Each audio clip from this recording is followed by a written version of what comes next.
Strategies for $300 bankrolls aren't the same strategies for succeeding at $3,000 bankrolls. Make sure you know the changes necessary for significantly raising or lowering your bankroll. Change is a constant. Some things, like how much you take to the casino, can change over time. Whether increasing or decreasing your bankroll by a lot, for many good reasons, doing so means a significant change to your gambling style. But if you don't adapt to that new bankroll, a world of hurt lurks around the corner. I'll go over bankroll adjustment and what you need to be aware of for it to go well, and also be a great and positive experience. Transitioning to a different size bankroll means changing your winning slot strategies. Several circumstances can drive wanting to make such a change, like becoming bored with a current gambling style because everything that can be done to improve performance has already been done. So you're ready for the next challenge, or personal finances have significantly increased in terms of disposable income, so the gambling style chosen originally no longer matches a player's lifestyle as well as it once did. You can also make a gambling style change by simply gaining a better understanding of how casinos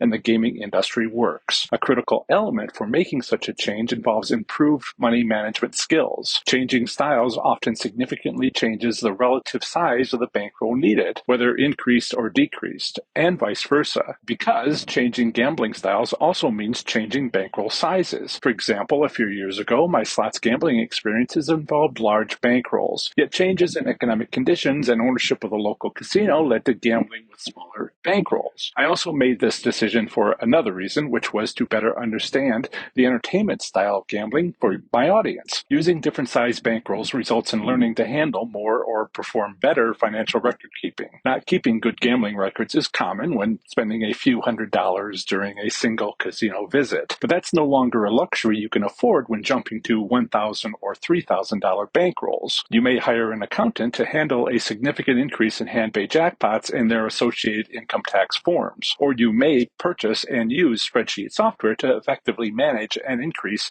in gambling records and notes driven by the change in gambling style and bankroll size. Have you ever gotten a hand-pay jackpot, a W-2G tax form? If so, imagine getting a stack of them, where each one must be individually entered into your income tax preparation software. Casino name, complete address, telephone number, and tax ID for 50 W-2Gs, or 100.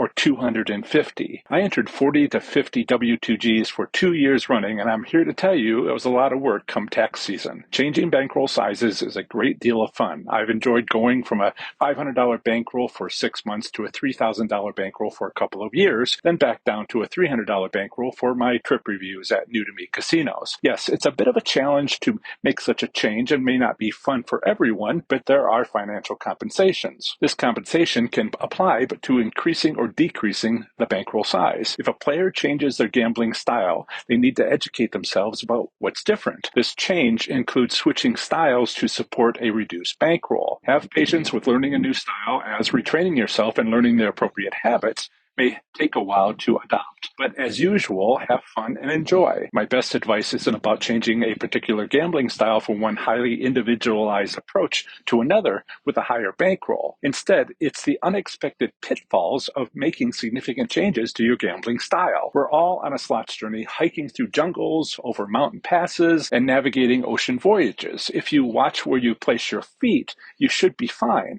I hope. For instance, are you ready to go up in the next tax bracket? Or going up to the next tax bracket after that? What is the highest tax bracket anyway? How do you determine the fair market value for an influx of comps received from the casino to not get in trouble with the IRS when submitting those comps as taxable income? And how do you keep track of all that? Click the link above to check out my online course, 7 Gambling Records Secrets. Players may be surprised to know that understanding city taxes is vital to continued financial health when switching gambling styles, especially those that significantly increase the number of taxable jackpots won. I was shocked when I found out. I recommend you see if you pay local or city income taxes. If so, what's the relative difference between the local income tax rate and the local income tax for any casino where you've won hand-pay jackpots? State and federal taxes may allow gambling deductions deductions if you've kept sufficiently good records, but some states have income tax rules that can be surprising. For instance, the state of Oklahoma has placed a cap on gambling deductions for non-residents. It's $17,000, but I haven't checked lately to see if it's changed. Income tax burdens aren't pleasant, but unexpected income tax burdens are much worse. I am not an income tax professional, so please check with one. Consulting with your accountant or income tax professional and sound financial record keeping can result in either an annual tax refund or no significant tax payment from both state and federal income tax returns. This non-problem is what gamblers refer to as a wash. It's due to having no significant annual tax payment or tax refund for gambling. If a player has local or city taxes, they may find themselves effectively blocked from gambling at a relatively high level. Many hand-pay jackpots can result in an increased tax burden. And if not aware of the difficulty, players can get in severe financial hardship if they proceed to gamble heavily anyway.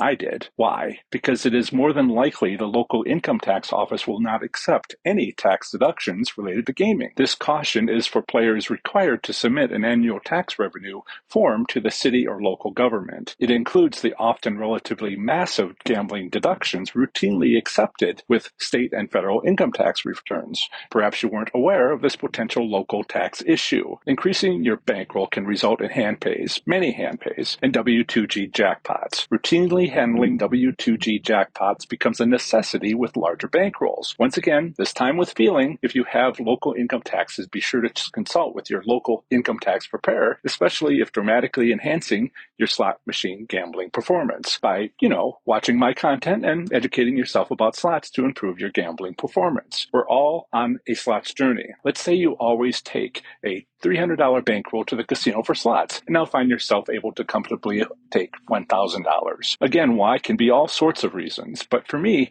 it happened because I was suddenly getting overtime pay for the first time in my life. Honestly, I never thought I'd get that as a salaried engineer. It was only straight time, but working 60 to 65 hours a week was a regular thing for me. So I spent $500 every couple of months at the casino. I would take $500, spend half of it, and then leave with $250. But then I had my epiphany about winning at slots, and suddenly I was bringing a $2,500 to $3,000 bankroll to the casino 3 or 4 times a week. I enjoyed earning 50 or so hand pays while also getting 7-star status in 6 weeks from the Caesars Rewards program. But it was a big change. If you instead jump from a $300 bankroll to a $1,000 bankroll, it's different from jumping from a $500 bankroll out on the main casino floor to making $20 to $30 bets in high limits with a $3,000 bankroll. Most times, $1,000 is not enough for the high limit room unless you're using my 5-spin approach. The difference between $300 and $1,000 bankrolls is only a small change in gambling styles. If you use a Winners Bank 200 lockable wallet, that's pretty much over as it can no longer hold enough. This means you may well lose your previous preserving gains method and you'll have to come up with another one. Here's mine. I use my deposit-only front pocket. One front pocket of a pair of men's jeans can hold up to $20,000 in $100 bills. Increasing bankrolls may mean disciplining yourself to switch to that preserving gains technique, which may be necessary. The difference between a $300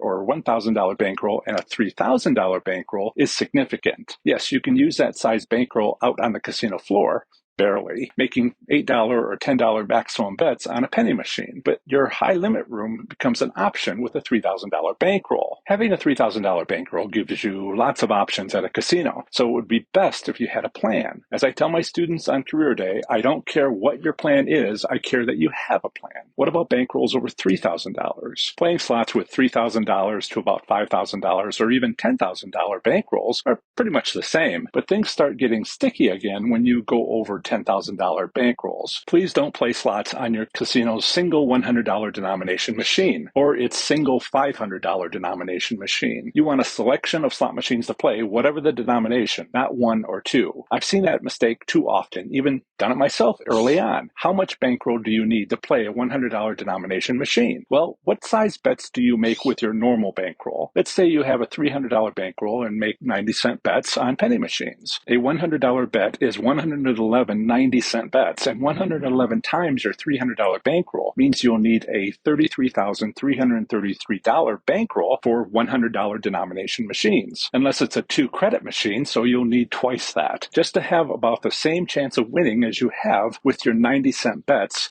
with your $300 bankroll. So do you win more than $300 with your $300 bankroll? Sometimes. And so you would sometimes win more than $33,000 with your $33,000 bankroll on a 1-credit $100 machine. Or maybe you make $100 over your $300 bankroll. That'll be the same as winning $11,000 over your $33,000 bankroll. And how often do you spend your $300 bankroll and get back $200? With a $33,000 bankroll, that'll be like taking home only $22,000 of it. If you plan on using a bankroll in the tens of thousands, check with the casino about how you would get it into a machine. Casinos can load the machine for you, which is quick and doesn't involve filling the cash box with $100 bills. Why isn't winning at slots easier? To find out, I highly recommend this video on why the gaming industry, including entertainment slots channels, have set you off in the wrong direction on your slots journey.